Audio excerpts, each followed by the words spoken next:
Садыр Жапаров түнү бою уктай албай чыкканын айтты. Бүгүн 13 январда президенттик шайлоодо жеңишке жеткен Садыр Жапаров Орусиянын Россия 24 телеканалына маек берди. Садыр Жапаров маек учурунда жеңишке жеткенден кийин уктай албай жатканын айтты. Шайлоочулардын 84% добушун алуу бул өтө чоң жоопкерчилик. Чынын айтсам, түнү менен уктай албай чыгып жатам. Уйкум келбей жатат. Кече күнү түнү менен уктай албай чыктым. Түнү менен элдин, мамлекеттин тагдырын жана экономика жөнүндө ойлонууга туура келип жатат, деди Жапаров. Булак Супер KG.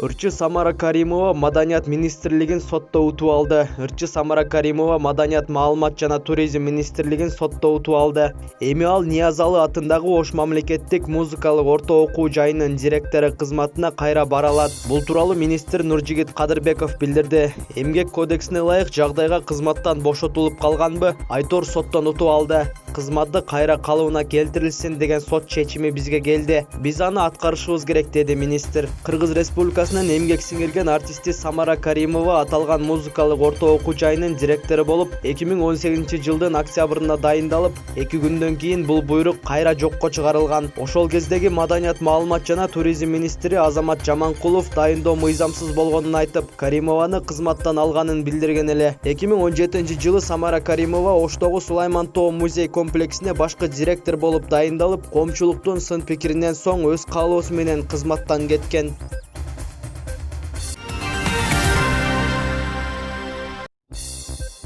Жогорку окуу жайлар февралдан баштап ачылат. Кыргызстанда жогорку окуу жайлар менен колледждер февралдан баштап кадимки тартипте окутууга өтүшөт, бирок толук эмес. Бул тууралуу Билим берүү жана илим министринин орун басары Нурсултан Өмүров бүгүнкү жыйында билдирди. Өлкөдөгү жогорку окуу жайлар жана колледждердеги окуу процесси оффлайн режимге февралдын башында же ортосунда өтүп калышы ыктымал. Бирок окуу жайга жумасына 2-3 жолу эле барып, практикалык жана лабораториялык сабактарга гана катышышат, деди министрдин орун басары. Лекциялык сабактар онлайн режимде өтөт. Окуу тартиби ар бир жошто студенттердин санына жараша ар кандай жүрөт. Эске салсак, өлкөдө жогорку окуу жайлар менен колледждер пандемияга байланыштуу 16 мартта жабылган. Андан соң онлайн форматта окутууга өтүшкөн.